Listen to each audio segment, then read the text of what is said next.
Je m'appelle Sophie, et depuis que je me souviens, j'ai toujours été fascinée par ce vieux manoir familial qui trône au milieu de son labyrinthe de centenaires. Ce lieu a quelque chose de particulier, chaque allée semble mener à un secret, chaque recoin murmure des histoires oubliées. Lorsque mon mari, Gérard, est parti pour observer la comète rare dans le ciel du Nord, j'ai senti que la maison elle-même m'invitait à redécouvrir ce que j'avais presque oublié, la magie des étés silencieux, le frisson des découvertes et la douceur des instants partagés. C'est à ce moment-là que Lucas, mon petit-fils de 22 ans, est arrivé. Il est toujours plein d'enthousiasme, curieux de tout, et son énergie semblait emplir les couloirs vides du manoir. Dès les premières heures, nous avons commencé à explorer le labyrinthe ensemble, découvrant des allées qui s'entrecroisaient comme un dessin vivant, des statues cachées derrière les branches, et des coins ombragés où le soleil ne pénétrait qu'à peine. Chaque pas à travers ce labyrinthe semblait réveiller un souvenir enfoui, une histoire ancienne que je voulais partager. Lucas écoutait attentivement, ses yeux brillants de curiosité, et je sentais mon cœur battre plus fort que je ne l'avais imaginé. Nous passions des heures à parcourir les chemins sinueux, à observer les oiseaux et à parler de nos rêves et de nos souvenirs, riant souvent aux anecdotes que je lui racontais. La complicité naissait doucement, comme un souffle de vent qui s'insinue entre les branches. Un après-midi, alors que la chaleur du soleil baignait le labyrinthe, nous avons découvert une haie particulièrement dense, derrière laquelle se cachait une petite porte en bois à moitié dissimulée par le lierre. Mon cœur a battu plus fort à la vue de ce mystère. Lucas m'a regardé, un sourire complice sur les lèvres, et nous avons décidé de franchir cette porte ensemble. Elle menait à un pavillon abandonné, presque oublié, dont les vitres teintées laissaient filtrer une lumière douce et tremblante. À l'intérieur, le temps semblait suspendu. Le sol craquait sous nos pas, et l'odeur du bois ancien et des papiers poussiéreux emplissait l'air. Nous avons passé des heures à explorer cette pièce étrange, déplaçant de vieux meubles, ouvrant des coffres et découvrant des objets que personne n'avait touchés depuis des décennies. À un moment, alors que nous étions accroupis pour examiner un coffre particulièrement lourd, nos mains se sont frôlées. C'était un contact simple, presque imperceptible, mais il a suffi pour que je sente un frisson étrange et délicieux courir le long de mon bras. Nous avons échangé un sourire, conscients de cette proximité, mais chacun reprit sa tâche, laissant l'instant se transformer en un souvenir silencieux et précieux. Les journées suivantes ont été un mélange de découvertes et de jeux. Nous parcourions le labyrinthe, construisions de petites sculptures à partir de pierres et de branches, et nous installions parfois dans les recoins ombragés pour lire ou raconter des histoires. Le soir, nous observions le ciel depuis le sommet du pavillon, les étoiles se reflétant dans les vitres teintées, et nous parlions à voix basse, partageant nos pensées les plus intimes. Chaque instant passé avec Lucas éveillait en moi une vitalité que je croyais perdue, et le manoir semblait vibrer à l'unisson avec nos émotions. Un soir, la pluie s'est mise à tomber soudainement, violente et drue, et nous nous sommes retrouvés coincés dans le pavillon. La lumière vacillante de la lampe créait des ombres mouvantes sur les murs. Nous avons ri en essayant de déplacer un vieux meuble pour protéger les vitres fragiles de l'eau qui s'infiltrait. Nos épaules se sont touchées à plusieurs reprises, et à un moment, alors que nous tentions de replacer le coffre, nos mains se sont trouvées de nouveau, cette fois plus longtemps.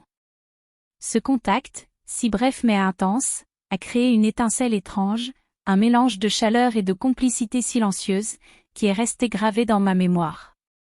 Les jours suivants ont continué sur ce rythme, exploration, découverte, confidence et rire. Chaque allée du labyrinthe, chaque coin du pavillon semblait receler un secret que nous seuls pouvions comprendre. C'était un été suspendu dans le temps, où la complicité et la tendresse occupaient chaque instant, remplissant le manoir d'une vie que je n'avais pas connue depuis longtemps. Les jours passaient avec une régularité douce et apaisante, mais toujours empreinte de cette excitation discrète qui semblait accompagner chaque instant passé avec Lucas. Le labyrinthe, sous le soleil ou les nuages, se transformait pour moi en un univers à part, un monde où le temps n'existait plus et où chaque détour révélait quelque chose d'inattendu. Un matin, alors que la brume recouvrait encore les allées du labyrinthe, Lucas et moi avons décidé d'explorer un secteur que nous n'avions jamais osé franchir, une partie ancienne, presque oubliée, où les haies formaient des arches comme des tunnels verdoyants. Le sol était humide, les feuilles glissaient sous nos pas, et l'air portait un parfum particulier de mousse et de terre mouillée.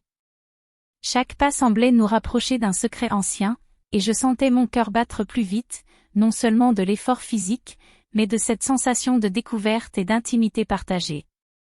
Nous avons trouvé une fontaine en pierre, abandonnée et fissurée, cachée derrière des branches épaisses. Le bruit de l'eau stagnante qui tombait doucement créait une atmosphère presque magique. Lucas s'est penché pour examiner les inscriptions gravées sur le rebord de la fontaine, et je me suis approchée pour lire à haute voix les lettres anciennes, essayant de déchiffrer le sens. C'est alors que nos mains se sont à nouveau frôlées, cette fois d'une manière plus prolongée, il m'a passé un petit morceau de papier glissant entre ses doigts, et nos doigts sont restés accidentellement enlacés quelques secondes de trop, assez longtemps pour que je sente un frisson parcourir mon bras et une chaleur intense monter à ma poitrine. Nous avons éclaté de rire, un peu gênés, mais le lien qui se tissait entre nous semblait soudain plus fort, plus secret. Le reste de la journée s'est écoulé dans cette atmosphère d'exploration et de découverte. Nous avons trouvé des plantes rares, collecté des feuilles et des pierres, et Lucas m'a appris à identifier certaines constellations du ciel malgré leur matinale. Le soir venu, nous sommes restés assis dans le pavillon, observant la lumière dorée du crépuscule filtrée à travers les vitres teintées. Le monde extérieur semblait loin, et chaque geste, chaque mot partagé prenait une intensité particulière. Un autre événement inattendu a surgi quelques jours plus tard. En essayant de restaurer un vieux meuble, nous avons découvert un tunnel secret sous le pavillon, caché sous un plancher bancal.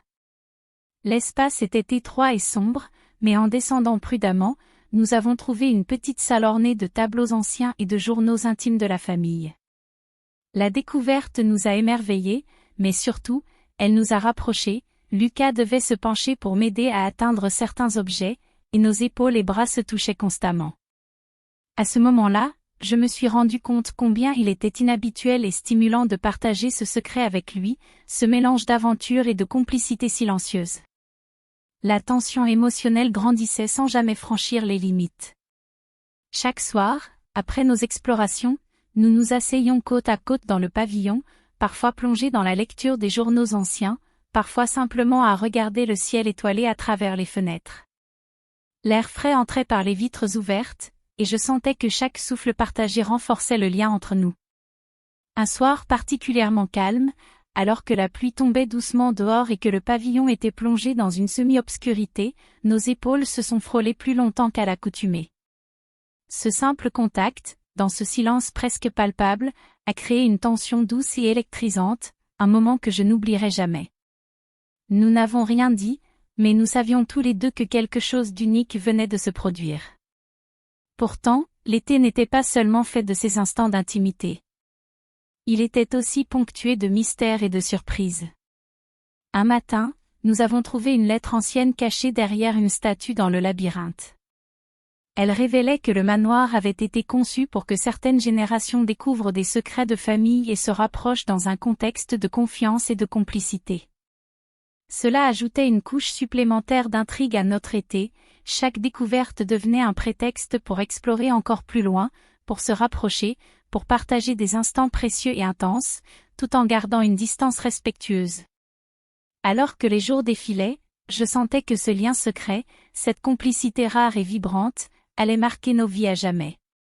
Chaque instant avec Lucas était un mélange de rire, de confidence et de découverte, une danse délicate entre émotion et secret.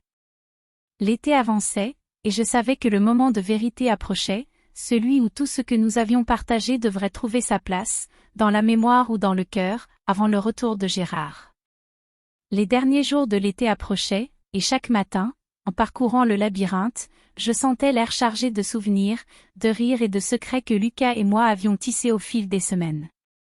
Le pavillon au centre des haies devenait un sanctuaire de nos découvertes, et je savais que le retour imminent de Gérard changerait tout, comme un souffle d'air froid venant briser un été ensoleillé. Un après-midi, alors que le soleil déclinait lentement derrière les arbres, Lucas et moi avons décidé de revisiter le tunnel secret que nous avions trouvé quelques jours plus tôt.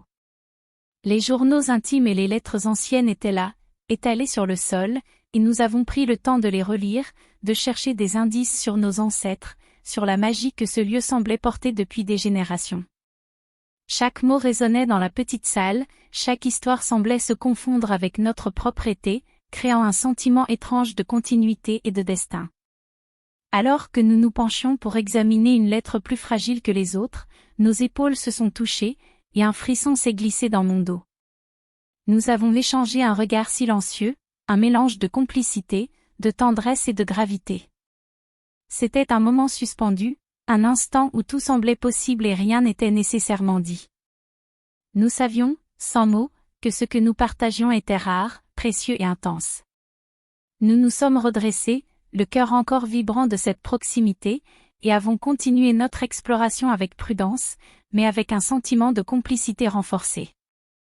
Quelques jours plus tard, le retour de Gérard était annoncé. L'excitation et l'appréhension se mêlaient en moi. Tout avait été parfait jusqu'à présent, mais je savais que le spectre de la réalité allait bientôt se présenter. Le matin même de son arrivée, Lucas et moi avons fait une dernière promenade dans le labyrinthe. Le vent agita les branches, le parfum des fleurs et de la terre humide emplissait l'air, et nous étions seuls, dans ce monde que nous avions créé ensemble. À un moment, il s'est penché pour me montrer une inscription gravée sur un vieux banc que nous n'avions jamais remarqué. Nos mains se sont frôlées encore une fois, et j'ai senti ce frisson familier parcourir mon corps. Nous avons ri doucement, conscients que c'était notre dernier instant de ce genre. Lorsque Gérard est arrivé, il a été frappé par le calme et la beauté du labyrinthe, par l'atmosphère vivante et harmonieuse que nous avions préservée. Lucas et moi avons accueilli mon mari avec des sourires, des histoires et des anecdotes sur nos explorations. Tout semblait normal, mais dans nos regards, un secret silencieux persistait, un lien subtil que nous seuls pouvions comprendre. La nuit tombée, après le dîner, Lucas et moi avons décidé de revisiter le pavillon une dernière fois, pour y déposer les objets que nous avions découverts et les lettres anciennes. Alors que nous replacions un coffre, le plancher grinça et nous nous sommes trouvés si proches que j'ai senti son souffle contre ma joue. Nous avons échangé un sourire tendre, puis il a passé doucement la main sur le rebord pour m'aider à replacer le coffre correctement. Ce contact, simple et pourtant significatif, était notre dernier secret partagé, un instant qui resterait gravé dans ma mémoire, un moment où l'été semblait suspendu, comme si le temps nous appartenait encore. Le lendemain, Gérard a décidé de faire une promenade dans le labyrinthe avec Lucas et moi. Nous avons ri, parlé des étoiles et des histoires de famille. Tout semblait redevenu ordinaire, mais à l'intérieur, je savais que quelque chose avait changé, que ce lien unique avec Lucas avait créé un été inoubliable, où émotion, tendresse et complicité avaient atteint un sommet silencieux. Et puis, le twist inattendu est survenu. Dans les derniers instants avant que Lucas ne reparte pour l'université, il m'a remis une petite clé ancienne qu'il avait trouvée dans le pavillon. Il m'a dit, avec un sourire mystérieux, « Pour toi, grand-mère, pour garder le labyrinthe vivant. » J'ai compris que cet été resterait un secret vivant entre nous, un symbole de complicité, d'aventure et d'émotions intenses, mais toujours discret, prêt à ressurgir dans mes souvenirs chaque fois que je franchirais les haies du labyrinthe.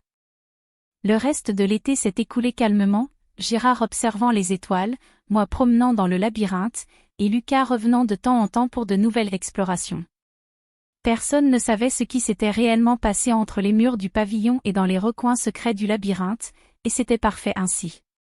La magie de cet été résidait dans l'intensité de nos moments partagés, dans les secrets silencieux, dans le frisson d'une proximité émotionnelle qui avait rendu ces semaines inoubliables. Et je savais, au fond de moi, que le labyrinthe continuerait à murmurer nos secrets longtemps après que l'été se serait effacé, que chaque haie, chaque passage secret, chaque souffle de vent me rappellerait ces instants rares et précieux avec Lucas.